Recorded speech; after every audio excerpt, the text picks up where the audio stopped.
Meanwhile, intersectionality continues to make people on the left insanely stupid. So overnight, literally over a 24-hour period, there were a bevy of anti-right-wing disruptions on campus. So Christina Hoff Sommers, a friend of mine, the factual feminist, she's a professor, she was speaking about feminism, and she was speaking about the failures of the social justice warrior program, and she was shouted down. This is at a law school. Okay, so this was happening at Lewis and Clark Law School, which is one of the better schools in the country, and a coalition of student groups had demanded that what they called known fascist Christina Hoff Sommers be no platform, meaning that they shouldn't allow her to speak. And they put out, the Portland National Lawyers Guild put out a statement saying, "We are proud of our student chapter for taking a concerted stand against fascist, racist, and misogynistic views being broadcasted on campus. The National Lawyers Guild Lewis and Clark chapter is joined with the Minority Law Students Association, Black Law Students Association, Women's Law Caucus, Immigration Student Group, Jewish Law Society, Latino Law Society, Outlaw, and Lewis and Clark Young Democratic Socialists of America to ask the Federalist Society to rescind their invitation." They did not rescind the invitation, and Christina Hoff Sommers showed up anyway. I really like Christina. She is a charming woman, and not only is she charming, she's also quite intelligent and has a lot to say. She is not a fascist. Okay, there's no evidence that she's a fascist, and the attempt to boil down fascism to anything I don't like is simply idiotic. Which is more fascist? Christina Hoff Sommers coming and speaking about the lies of the feminist movement, or the people who are suggesting that they should actually be able to shut down her lecture by use of force? Okay, that seems a little more fascist to me. So here's a little bit of the video when Christina started trying to start her lecture last night at Lewis and Clark Law School. Christina Sommers has repeatedly delegitimized the suffering of women, worldwide. But we believe our siblings, and our comrades, women are not liars with victim mentalities. Rape culture is not a myth. Okay, nothing quite says bucking trends like repeating verbatim, word for word, what people are telling you to say. Nothing really says that you're thinking for yourself quite like repeating in North Korean fashion exactly what your dictator tells you to say. Pretty amazing. I love that the woman who's walking around here with a jacket saying "stay woke" is just standing at the front and shouting at people. And then, according to Christina, what happened is that the diversity officer from the university came up to her and asked her to cut short her lecture and go directly to Q&A instead of finishing her lecture. Just absolute class shown by the university over at Lewis and Clark. Disgusting stuff, but not a shock. I remember they tried to do this to me over at University of Wisconsin. If I were Christina, I immediately would have done exactly what I did at University of Wisconsin. She's got an entire whiteboard behind her. That gives her the ability to create some pretty fun visuals with the people who are standing right there. I remember I wrote on the blackboard, it was a rising blackboard at University of Wisconsin, I wrote in very large letter "idiots" with an arrow pointing to the people who were protesting. And so that was in all the pictures, which is kind of funny. I would have recommended to Christina that she do that as well. It's asinine. But that wasn't the only place this was happening yesterday. So my friend Jordan Peterson, he was speaking over in Canada at, I'm trying to remember which university this was. And while he was speaking, it was Queen's University.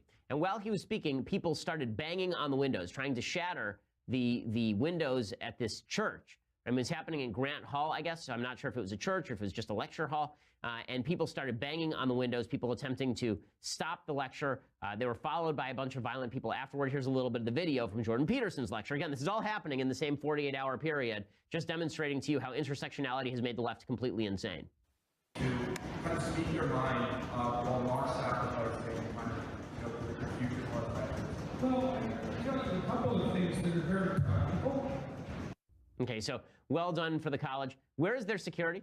Why is security not removing those people? Why is security not preventing those people from disrupting the lecture? The answer is because security allows people to do all this sort of stuff because they don't want to be seen as repressive of the actual repressive forces. It's the same reason I get shuttled to satellite campuses at University of Minnesota. It's the reason they shut my lectures to the public at University of Connecticut and University of California, Los Angeles and University of California, Berkeley. It's the reason why we have trouble at every campus, because the administrators are too chicken bleep to actually stand up to the violent people.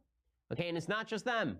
It's not just them. There was another case of this last night as well. And I will tell you about that case, and I will tell you more about the intersectional failures of the left in just so.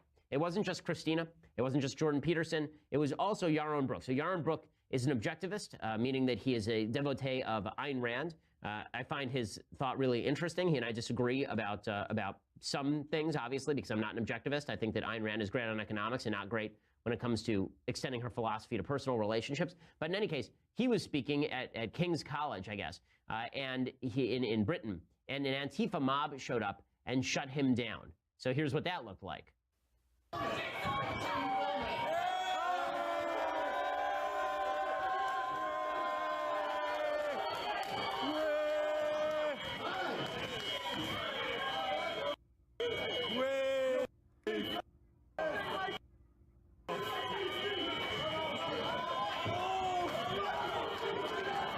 Then violence breaks out. One of the students who's doing the filming is attacked. Just wonderful stuff. According to the Examiner, this is the London Examiner, I believe, the violent protests also broke out outside after around 200 students were turned away when King's College decided to prevent non-students from attending the event. Again, King's College did exactly what so many colleges have done to me. They've suggested that people should not be allowed to attend from the outside world. Students told the Examiner they believe King's College turned a blind eye to the Antifa members because they disagreed with the contents of the speech, but they couldn't legally prevent Yaaron Brook and Sargon of Akkad, who's kind of a YouTube figure, from speaking on campus. Students who waited outside the auditorium became enmeshed in a protest. The school knew was coming, and Antifa released smoke bombs and threw punches. Students were in the line of fire. One student told the news organization, quote, "I feel strongly the university caved into the Antifa protesters. They need to protect speech and not prevent people from joining peacefully. They changed criteria just 2.5 hours prior to the event, despite it having been scheduled for months.